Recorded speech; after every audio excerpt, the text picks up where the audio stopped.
Hello dear students, welcome to our YouTube channel Medico Nursing Classes. आप सबका स्वागत है Medico Nursing Classes YouTube channel पे, जहां ऑनलाइन प्लेटफॉर्म पे जहां आप सबकी नर्सिंग ऑफिसर रिक्रूटमेंट एग्जामिनेशन की प्रिपरेशन को और भी बेहतर बनाया जा रहा है। स्टूडेंट्स, लास्ट क्लास के अंदर हम पढ़ रहे थे बर्न के मैनेजमेंट के बारे में। मैं ये जानता हूँ कि बर्न के मैनेजमेंट पे हमने काफ़ी डीप डिस्कशन किया है। ये डीप डिस्कशन ज़रूरी भी है, क्योंकि अगर आप डीप डिस्कशन नहीं करके चलोगे तो हो सकता है कि आप बर्न से रिलेटेड कुछ इंपॉर्टेंट चीज़ें मिस कर दो, और अगर आप मिस कर दोगे तो वहाँ से अगर एमसीक्यू उठ करके आप लोगों के पास आता है तो वो एमसीक्यू आप लोगों का क्या हो जाएगा, गलत होने के पूरे पूरे चांसेस होते हैं। इसीलिए मेरी आप सबसे रिक्वेस्ट है, जो भी क्लासें अटेंड कर रहे हो उनको कंप्लीट तरीके से अटेंड करो, कंसिस्टेंस वे के अंदर अटेंड कीजिए, ताकि आप लोगों को भी इस चीज़ का बेनिफिट्स मिल सके। तो लास्ट क्लास के अंदर हमने जो देखा था उसका एक हल्का सा रिकेप ले लेते हैं कि हम क्या पढ़ रहे थे। हम बर्न मैनेजमेंट की अक्यूट फेज के अंदर बर्न मैनेजमेंट पढ़ रहे थे। तो बर्न के मैनेजमेंट की कितनी पेज थी? 4 पेजेस थी। हर बार हर क्लास में मैं रिवीजन करवा रहा हूँ, ध्यान रखना, अगर किसी का अब भी गलत होता है तो बहुत गलत बात होगी, ठीक है। तो बर्न के मैनेजमेंट की जो स्टेजेस थी, उन स्टेजेस के अंदर अगर हम बात करें स्टूडेंट, तो बर्न के मैनेजमेंट की पहली स्टेज थी इमरजेंट फेज। दूसरी स्टेज थी आपकी कौन सी थी? दूसरी स्टेज थी आपकी रिससिटेटिव फेज। तीसरी स्टेज एक्यूट फेज, और चौथी आएगी आपकी रिहेबिलिटेटिव फेज आएगी, ठीक है। तो ये थी चारों फेजेज बर्न के मैनेजमेंट की। इसके बारे में एक्यूट फेज के बारे में हम लोगों ने बात कर ली। एक्यूट फेज के अंदर हमने जो इंपॉर्टेंट इंटरवेंशन थी उनके बारे में मैंने आप लोगों को बता रखा है। कोई भी डाउट है तो मुझे आप बता सकते हैं, ठीक है। डेफिनेटली आप मुझे कमेंट सेक्शन में बताइए, मैं डेफिनेटली आपके डाउट को क्लियर करने की पूरी कोशिश करूंगा, ठीक है स्टूडेंट। नेक्स्ट हम ये देखते हैं कि बर्न के मैनेजमेंट में, एक्यूट फेज के अंदर बर्न मैनेजमेंट के अंदर हम ये देखते हैं कि सर्कुलेटरी कॉम्प्रोमाइज काफ़ी ज़्यादा आप लोगों को देखने को मिलता है। और ये सर्कुलेटरी कॉम्प्रोमाइज होता है, वो होता है student circumferential burn.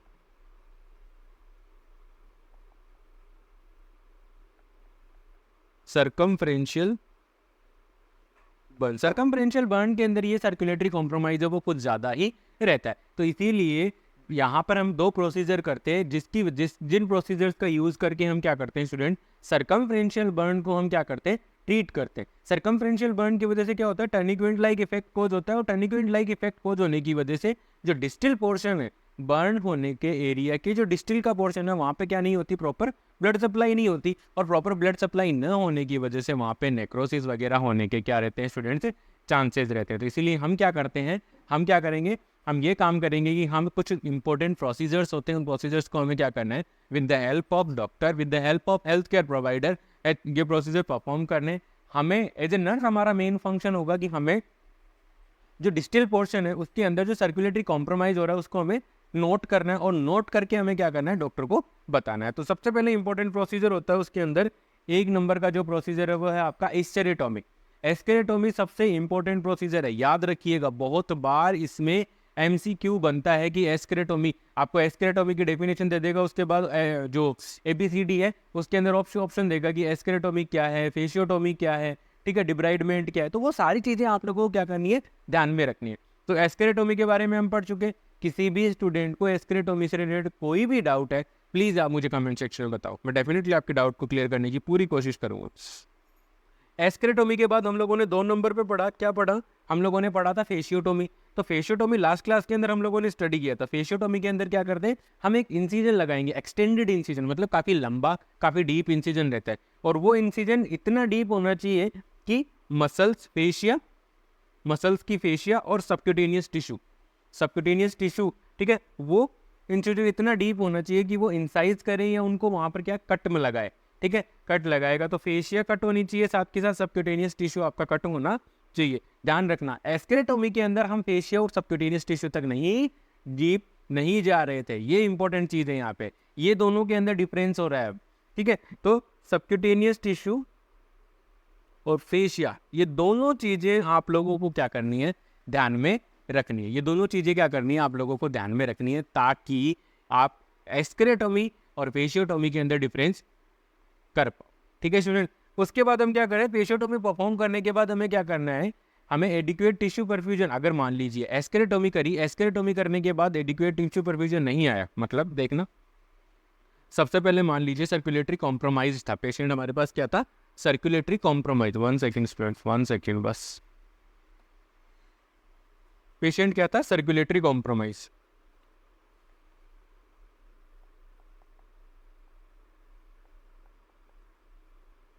Circulatory compromise, circulatory compromised था पेशेंट, पेशेंट क्या था, सर्कुलेटरी कॉम्प्रोमाइज। और सर्कुलेटरी कॉम्प्रोमाइज्ड होने की वजह से सर्कुलेटरी पेशेंट हमारे पास आया, सर्कमफ्रेंशियल बर्न था और उसको क्या था, सर्कुलेटरी कॉम्प्रोमाइज हो रहा था, मतलब डिस्टल पोर्शन के अंदर प्रॉपर ब्लड सप्लाई हमें नहीं मिल रही थी। अब हमें क्या करना है, डिस्टल पोर्शन की ब्लड सप्लाई को हमें इंप्रूव करना पड़ेगा। अगर हम इंप्रूव नहीं करेंगे स्टूडेंट, तो उस कंडीशन के अंदर क्या हो सकता है कि उस कंडीशन के अंदर पेशेंट के डिस्टल पोर्शन के अंदर नेक्रोसिस डेवलप हो जाए या कोई परमानेंट डैमेज है वो आने के पूरे चांसेस होते हैं। ठीक है, उसको प्रिवेंट करने के लिए हम क्या करेंगे, सबसे पहले हमारा जो प्रोसीजर होता है वो होता है एस्केरेटोमी।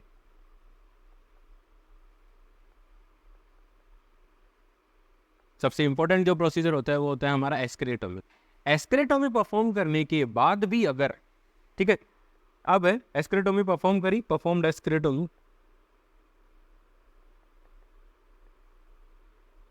परफॉर्म्ड एस्केरेटोमी, एस्केरेटोमी आपने परफॉर्म कर दी है जी। अब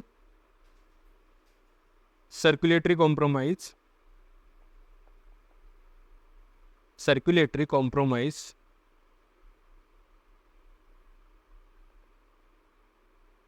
does not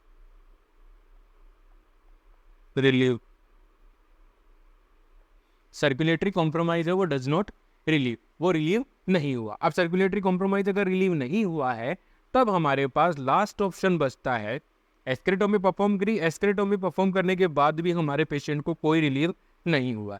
अब हमारे पास जो ऑप्शन बचता है, अब हमारे पास एक ही ऑप्शन बचता है स्टूडेंट, ठीक है। अब हमें क्या करना पड़ेगा, फेशियोटोमी परफॉर्म करनी पड़ेगी। क्या परफॉर्म करना पड़ेगा, डन फेशियोटोमी, डन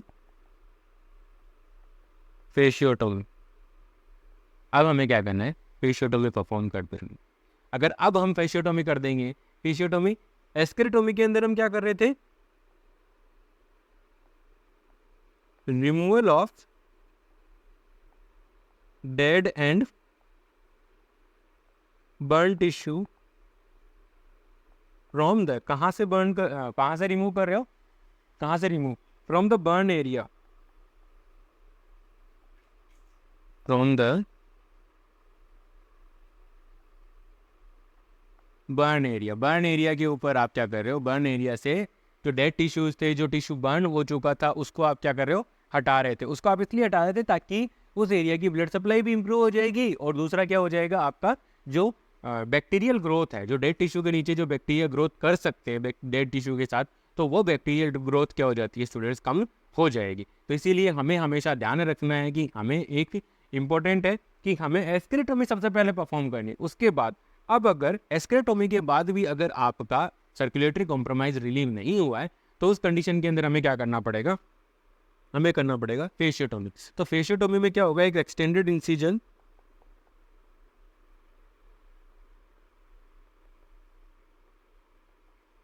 एक्सटेंडेड इंसिजन होगा through the fascia and subcutaneous tissue, through the fascia and subcutaneous tissue। Fascia और सबक्यूटेनियस टिश्यू के साथ इतना हमें डीप इंसिजन लेना है कि जो फेशिया है और सबक्यूटेनियस टिश्यू वो क्या होने चाहिए, वहाँ पे उन पे इंसिजन, एक इंसिजन होगा, तो जिससे क्या होगा, जो सर्कुलेटरी कॉम्प्रोमाइज हो रखा था वो रिलीव हो जाता। तो ये थी हमारी फेशियोटोमी के बारे में, मैंने आप लोगों को बता दिया।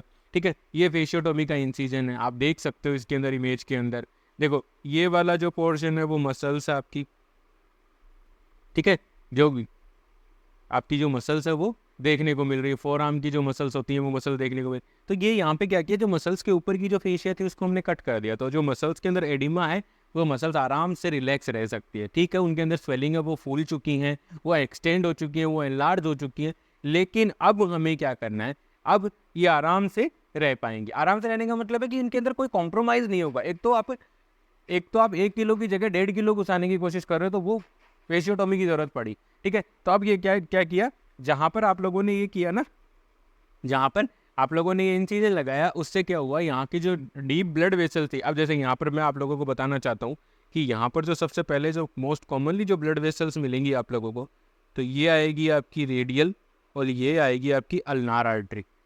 रेडियल आर्टरी और अल्नर आर्टरी, ये दोनों आपस में जुड़ेंगी, उसके बाद यहाँ पर बनेगा आर्च ऑफ पाम, ठीक है, जो पूरी ब्लड सप्लाई है हर फिंगर थंब को क्या कर रही है, ब्लड सप्लाई कर रही है। तो ये सर्कुलेटरी कॉम्प्रोमाइज क्यों हुआ, क्योंकि मसल्स वगैरह के अंदर एडिमा ज़्यादा हुआ, तो यहाँ पर क्या हुआ, डिस्टल पोर्शन के अंदर ब्लड सप्लाई नहीं आ रही थी, इसीलिए हमने क्या किया, फेशियोटॉमी परफॉर्म करी। अब इस वुंड को हमें क्या करना है, स्टेराइल गोज पीस के साथ हमें क्या करना है, स्टेराइल गोज पीस के साथ इस वुंड को हमें क्या करना पड़ेगा स्टूडेंट्स, पैक करना पड़ता है। साथ के साथ हमें एक बढ़िया सा जो भी एज पर डॉक्टर्स एडवाइस जो एंटी माइक्रोबियल एजेंट है,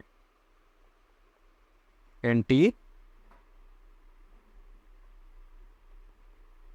microbial agent, anti microbial agent या ऑइंटमेंट, एंटी माइक्रोबियल एजेंट और ऑइंटमेंट हमें क्या करना है, रखना है। एंटी माइक्रोबियल एजेंट और एंटी माइक्रोबियल एजेंट के साथ ऑइंटमेंट भी हमें वहाँ पे लगा देना है, ताकि पेशेंट को इन्फेक्शन का रिस्क वो कम हो जाए। नेक्स्ट हम लोगों ने देखा था, आई होप आप लोग समझ पा रहे होंगे, नेक्स्ट हम लोगों ने देखा था cleaning of burn wound, debridement of burn wound और ड्रेसिंग ऑफ बर्न वुंड। तो क्लीनिंग ऑफ बर्न वुंड के अंदर हम लोगों ने देखा था हाइड्रोथेरेपी, ठीक है। हाइड्रोथेरेपी के अंदर हम लोगों ने ये देखा, देखो हाइड्रोथेरेपी के अंदर मैंने आप लोगों को ये पढ़ा दिया है कि हाइड्रोथेरेपी एक स्पेशल टाइप की टेबल होती है, जिसके अंदर हमें क्या करना है, पेशेंट की वुंड को हम क्या करते हैं, वॉश करते हैं। अगर वुंड अगर छोटा है तो उसको हम क्या करते हैं, बेड साइड ही वॉश कर सकते हैं। इससे पहले हमें क्या करना है, एक वार्म टेम्परेचर मेंटेन करना पड़ेगा, ताकि पेशेंट की बॉडी से हीट लॉस कम हो। साथ ही साथ हमें क्या करना है, पेशेंट को प्री मेडिकेटेड करना है, ताकि पेशेंट को पेन भी कम हो, क्योंकि इस प्रोसीजर के अंदर या बर्न की वजह से पेशेंट को क्या रहता है, पेन काफ़ी ज़्यादा रहता है। आज की क्लास का हमारा मेन इंपॉर्टेंट टॉपिक है वो ये है डिब्राइडमेंट। हाइड्रोथेरेपी हमने वुंड को क्लीन कर दिया, अब हमें क्या करना पड़ेगा, डिब्राइडमेंट। डिब्राइडमेंट वर्ड का मीनिंग मैं आप लोगों को अगर बताऊं, अगर डिब्राइडमेंट वर्ड का मीनिंग आप लोगों को मैं बताऊं, तो डिब्राइडमेंट वर्ड का मीनिंग होता है removal of dead tissue to promote wound healing, to promote wound healing, to promote wound healing and improve the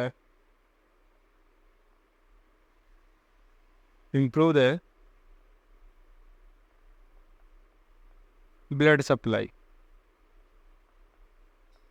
and improve the blood supply. और हमें क्या करना पड़ेगा, ब्लड सप्लाई को भी इम्प्रूव करना पड़ेगा, ताकि ब्लड सप्लाई को इम्प्रूव करके हम क्या करेंगे, उस एरिया की हीलिंग को प्रमोट करेंगे, ठीक है। डेड टिश्यू की वजह से वहाँ पर क्या हो सकता है, इन्फेक्शन हो सकता है, क्योंकि डेड टिश्यू के नीचे क्या होगा, डेफिनेटली बैक्टीरिया वगैरह ग्रोथ कर सकते हैं। तो इसीलिए मेरी आप सबसे यही रिक्वेस्ट है कि डिब्राइडमेंट भी एक इंपॉर्टेंट टॉपिक है, ध्यान रखना।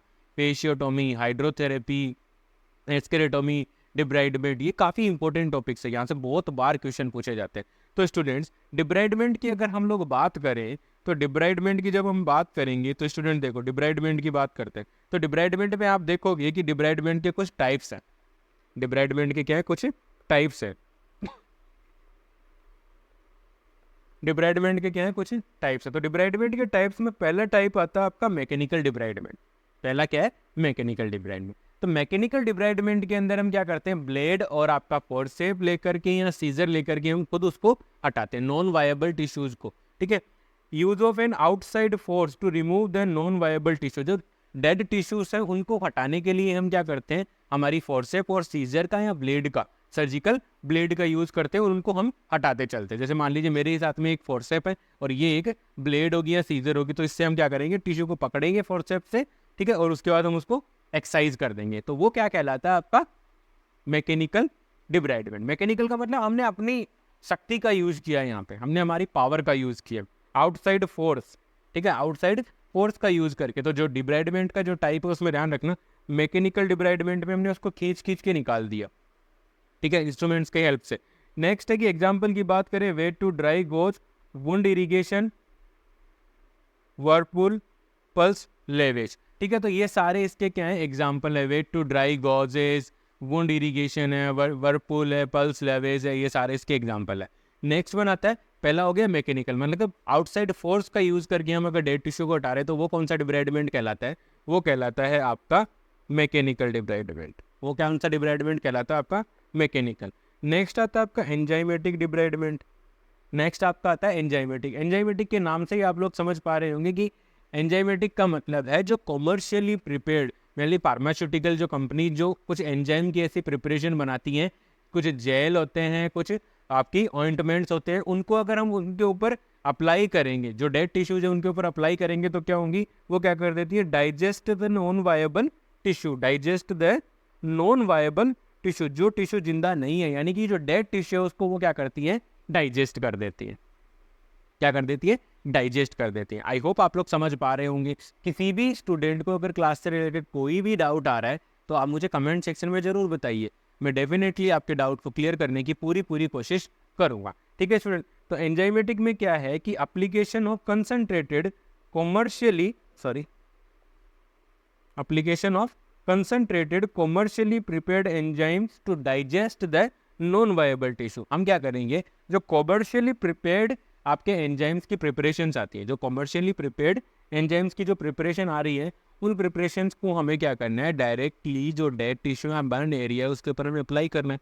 अब वो आपकी जो कॉमर्शियली प्रिपेयर्ड जो एंजाइम्स थे वो क्या करेंगे? जो उस एरिया के अंदर जो पर्टिकुलर जो डेड टिश्यूज थे, पर्टिकुलर जो डेड टिश्यूज थे, उनके ऊपर वो क्या करेंगे? एक्ट करेंगे। उनके ऊपर क्या करेंगे? एक्ट करेंगे। और उनके ऊपर एक्ट करके वो क्या करेंगे? उनको डाइजेस्ट कर देंगे, जो कि इस के अंदर आप इस स्लाइड के अंदर आप देख सकते हो। मैंने इसकी डेफिनेशन भी राइट कर रखी है यहाँ पे।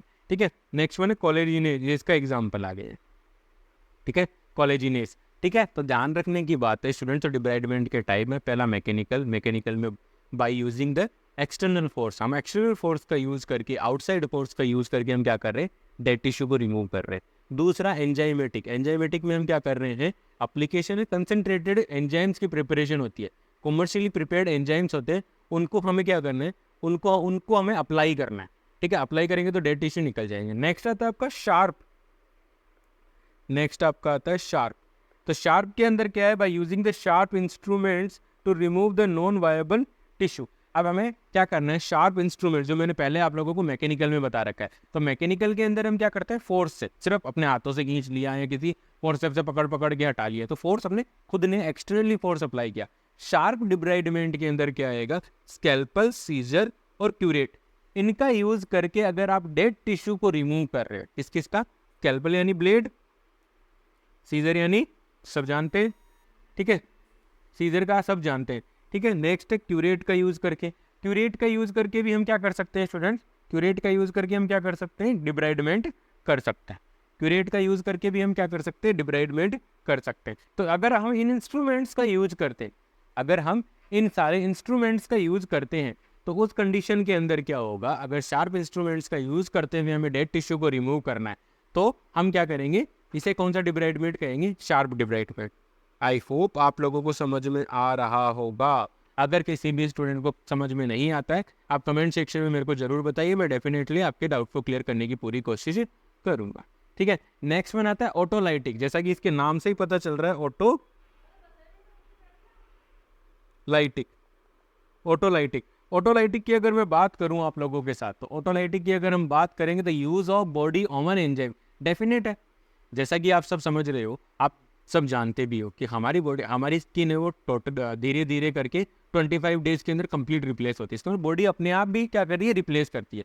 तो बॉडी क्या करेगी? जो डेड टिश्यू है, अगर बॉडी उनको खुद के एंजाइम्स, अपने ओवन एंजाइम्स के साथ, अपने ओवन बॉडी के खुद के सिंथेटिक जो एंजाइम्स है, अपने सिंथेसाइज किए हुए बॉडी के ओवन एंजाइम्स है, उन एंजाइम्स का यूज करके अगर डेड टिश्यू को रिमूव कर रही है, अगर आप खुद के ओवन एंजाइम, बॉडी अपने ओवन एंजाइम्स का यूज करके अगर डेड टिश्यू को रिमूव कर रही है, तो वो डिब्राइडमेंट कौन सा कहलाता है? ऑटोलाइटिक का एग्जांपल बताता हूँ। मान लीजिए किसी पेशेंट को अपेंडिसाइटिस, ठीक है, अपेंडिसाइटिस के अंदर क्या हो गया? उसको रप्चर हो गया। रप्चर होने के बाद डॉक्टर ने क्या किया? उस अपेंडिक्स का जो भी मटेरियल जो रप्चर होने से निकला था, जो भी वेस्ट मटेरियल निकला था वहाँ से, उसको क्या कर लिया? एस्पिरेट कर लिया या बाहर निकाल दिया। अब उसके बाद क्या हुआ? जो अपेंडिक्स जो फट चुकी है, जो रप्चर हो चुकी है, वो अपेंडिक्स बॉडी क्या करती है? बॉडी देखती है कि इसको अभी डाइजेस्ट करना है, तो ऑटो डाइजेशन से, ऑटोलाइटिक्स, ठीक है, ऑटो डाइजेशन से क्या करती है? ऑटो डाइजेस्ट कर देती है। ऑटो डाइजेशन क्या करेगी? बॉडी उसको डैमेज कर देगी। डैमेज मतलब उसको हटा देगी। तो बॉडी ने क्या किया? अपने आप अपेंडेक्टोमी कर ली।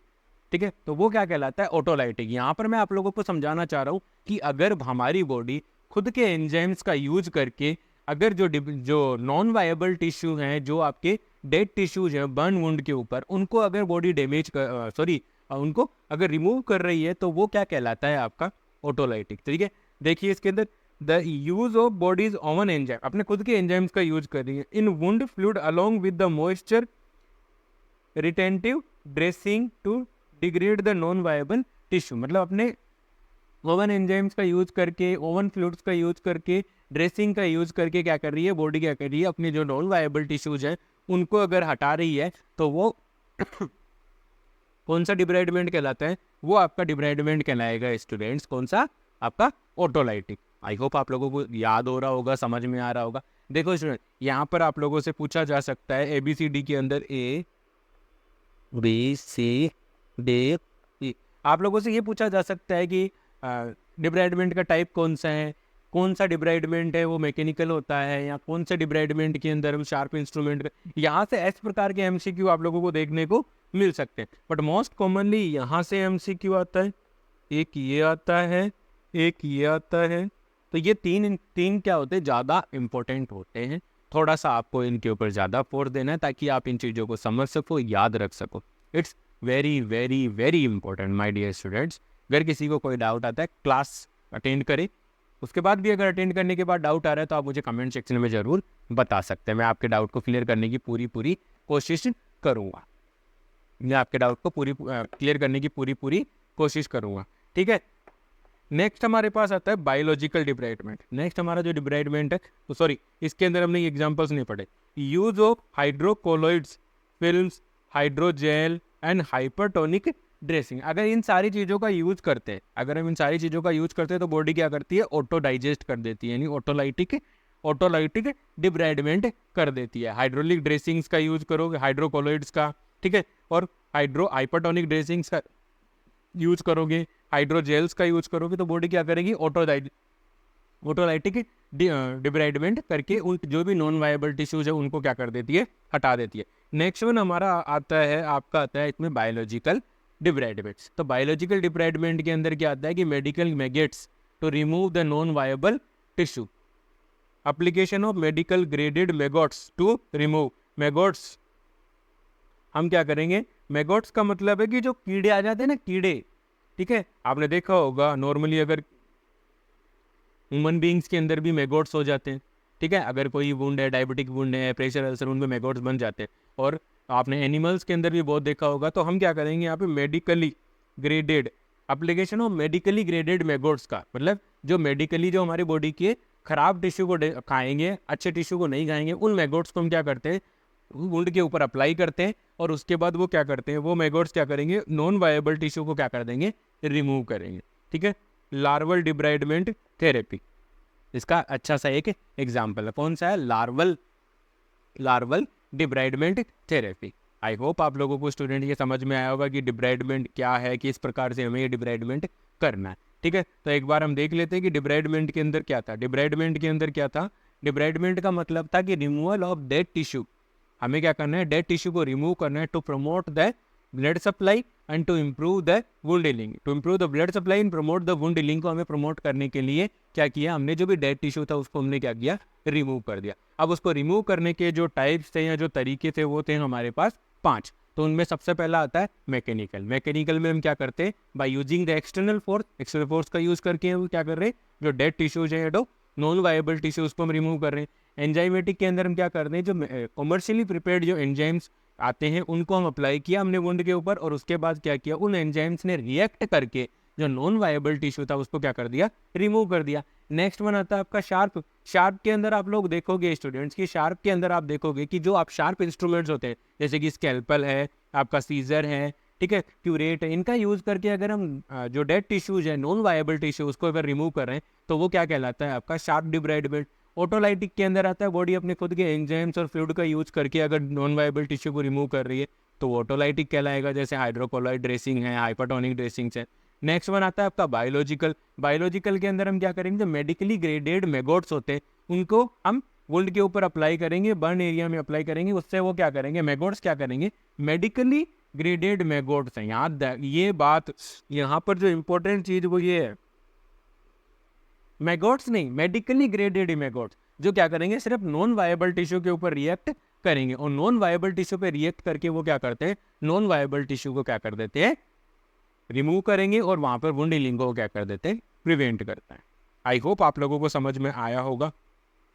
अगर किसी भी स्टूडेंट को कोई डाउट है तो प्लीज़ आप मुझे कमेंट सेक्शन में ज़रूर बताइए। आज की क्लास में इतना ही। आई होप मेरे द्वारा प्रोवाइड किया गया लेक्चर वीडियो आप सबकी नर्सिंग ऑफिसर रिक्रूटमेंट एग्जामिनेशन की प्रिपरेशन में आपकी हेल्प कर रहा होगा। Please do consider like, share and subscribe. Thank you so much.